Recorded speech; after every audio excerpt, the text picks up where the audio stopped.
सभी दोस्तों को नमस्कार। कैसे हो आप सब? उम्मीद है सब अच्छे होंगे। आज का सेशन में हम फिर करेंगे हरियाणा जी के मोस्ट इंपोर्टेंट क्वेश्चनों का एमसीक्यू टेस्ट।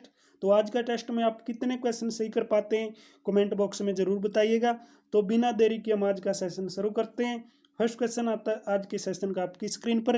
हरियाणा प्रदेश में शराबबंदी कानून कब लागू किया गया? हर व्यक्ति जानता भाई हरियाणा प्रदेश में शराबबंदी कानून किसने लागू किया, कब किया। तो ये हरियाणा के काफ़ी बार एग्जामों में पूछे गए क्वेश्चन है। हरियाणा प्रदेश में शराबबंदी कानून कब लागू किया गया है? तो कब किया गया था? 2 जुलाई 1998। ए और सी दोनों 1 जुलाई 1996 या डी इनमें से कोई नहीं। बताओ जल्दी से इसका राइट आंसर क्या आएगा। मुझे उम्मीद है सभी को पता होगा इसका राइट आंसर का। हरियाणा प्रदेश में शराबबंदी कानून कब लागू किया गया था? तो इसका राइट आंसर हो जाएगा 1 जुलाई 1996। सी इसका राइट आंसर हो जाएगा। 1 जुलाई 1996 से लेकर 1998 तक हरियाणा प्रदेश में शराबबंदी रही है। तो हरियाणा प्रदेश के अंदर शराबबंदी लागू करने वाले व्यक्ति कौन है? हरियाणा की राजनीति से लेकर देश की राजनीति में जाना माना नाम कौन है? हरियाणा के 3 बार सीएम रहे, हरियाणा के 7 बार विधानसभा के सदस्य रहे। तो 7 बार विधानसभा सदस्य रहे चौधरी बंसीलाल। चौधरी बंसीलाल जी को कौन नहीं जानता भाई, हर व्यक्ति जानता है। इन्होंने कांग्रेस से अलग होकर एक पार्टी बनाई थी, विकास पार्टी। तो काफ़ी बार एग्जाम में क्वेश्चन आते हैं हरियाणा के शिल्पकार कौन, हरियाणा के लौह पुरुष कौन, हरियाणा के विकास पुरुष कौन, हरियाणा के आधुनिक निर्माता कौन। तो हरियाणा के आधुनिक निर्माता कौन है? चौधरी बंसीलाल। अनेक उपनाम है इनके, लेकिन एक क्वेश्चन एग्जाम में काफ़ी बार पूछा गया हरियाणा की विकास पार्टी का गठन किसने किया? तो हरियाणा के विकास पार्टी का गठन करने वाले कौन है? हरियाणा के विकास पार्टी का गठन करने वाले चौधरी बंसीलाल जी हैं। देखो विकास पुरुष किसको कहा जाता है? हरियाणा के लौह पुरुष किसको कहा जाता है? विकास पुरुष। तो विकास पुरुष हरियाणा के कौन है? चौधरी बंसीलाल जी। तो चौधरी बंसीलाल की विकास पार्टी है। तो विकास पार्टी का गठन किसने किया था? चौधरी बंसीलाल जी ने, जिसका चुनाव चिन्ह लड़का लड़की था। लड़का लड़की जिसका चुनाव चिन्ह था। और इसकी एक खास बात यह भी है भाई, ये कोई ऐसा छोटा नाम नहीं, इन्होंने देश की राजनीति में एक ऐसा योगदान दिया था जब देश के अंदर इमरजेंसी लगी हुई थी। तो जब देश के अंदर इमरजेंसी लगी हुई थी 1975-77 में इंदिरा गांधी के समय, तो इन्होंने हमारे देश को रक्षा मंत्री के तौर पर रिप्रेजेंट किया। तो रक्षा मंत्री बने थे उस टाइम। रक्षा मंत्री कौन थे 1975-77 में जब देश में आपातकाल लगा? तो चौधरी बंसीलाल जी थे। ये एग्जाम में पूछ सकते हैं, जब देश में आपातकाल लगा, इमरजेंसी लगी, तो देश के रक्षा मंत्री कौन थे? तो वो थे भाई चौधरी बंसीलाल। ये याद कर लेना, मोस्ट इंपॉर्टेंट पॉइंट है ये, एग्जाम में आपसे पूछ सकते हैं। और इनकी पार्टी का नाम विकास पार्टी। और विकास पार्टी का चुनाव चिन्ह क्या था? लड़का लड़की। तो लड़का लड़की इनकी विकास पार्टी का चुनाव चिन्ह था। तो ये मोस्ट इंपॉर्टेंट पॉइंट है, मुझे उम्मीद है आप समझ गए होंगे एग्जाम की दृष्टि से। काफ़ी वेरी वेरी इंपॉर्टेंट पॉइंट। तो नेक्स्ट पढ़ेंगे। नेक्स्ट पढ़ने से पहले आप कमेंट बॉक्स में ज़रूर बताइएगा हरियाणा के अंदर विशाल पार्टी का गठन किसने किया?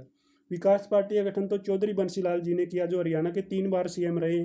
तो हरियाणा की विशाल पार्टी का गठन किसने किया था, कब किया था, ये बताना, क्योंकि ये बेसिक क्वेश्चन है, काफ़ी बार आपसे एग्जामों में पूछे गए हैं। तो नेक्स्ट पढ़ते हैं। नेक्स्ट क्वेश्चन आता है आपकी स्क्रीन पर।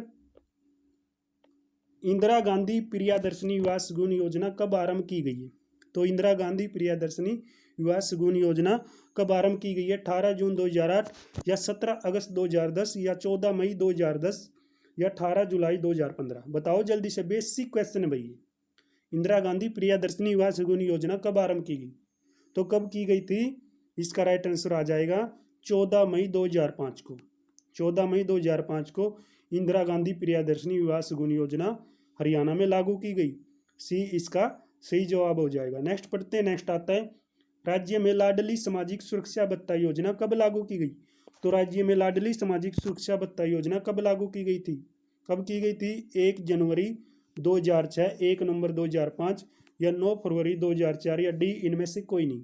तो राज्य में लाडली सामाजिक सुरक्षा भत्ता योजना कब लागू हुई है, कब हुई थी? 1 जनवरी 2006 को।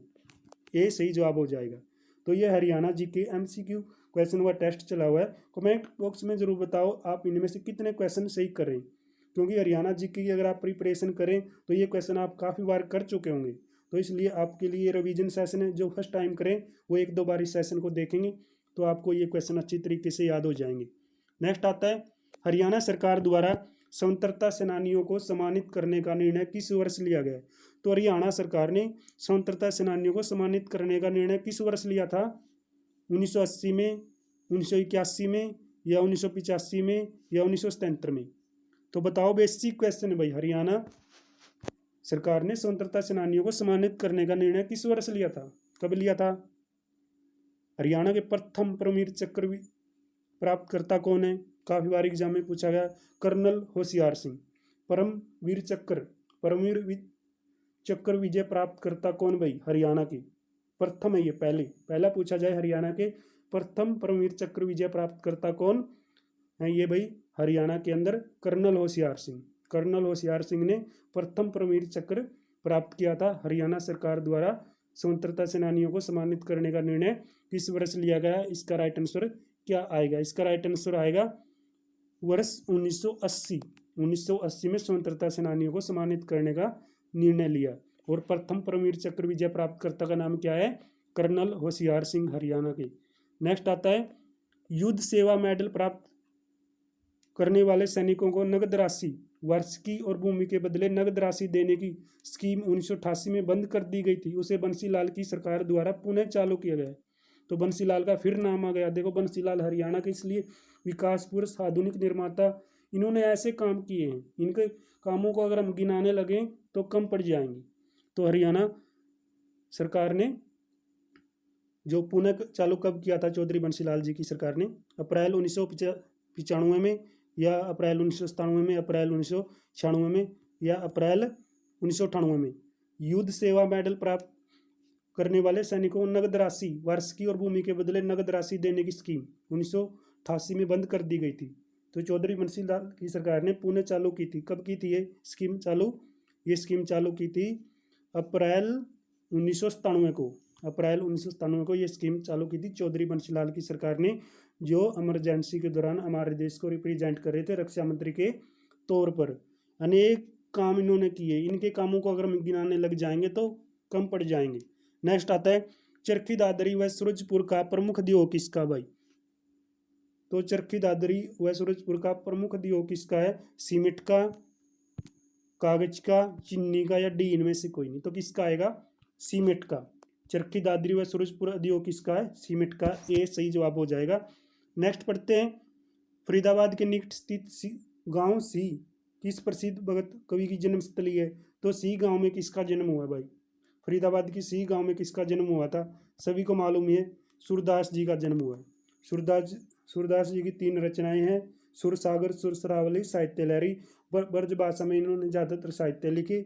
इनके नाम पर हरियाणा सरकार ने पहले 1966 में सूरदास पुरस्कार दिया कर दी, लेकिन अब कौन सा पुरस्कार दिया जा रहा है? सुर सम्मान 2006 से सूरदास के नाम पर सुर सम्मान पुरस्कार दिया जा रहा है साहित्य के क्षेत्र में।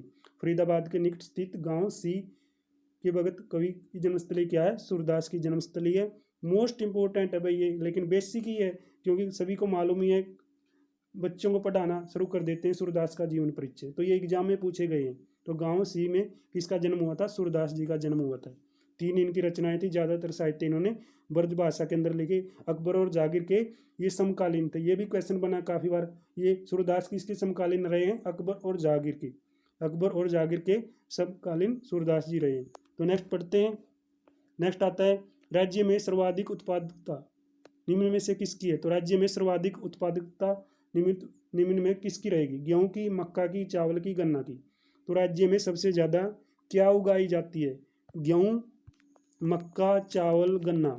तो उत्पादकता क्या रहेगी भाई राज्य सरकार द्वारा? हरियाणा में सबसे ज़्यादा क्या उगाई जाती है? राज्य सरकार क्या, इसको तो हम सभी उगाते हैं।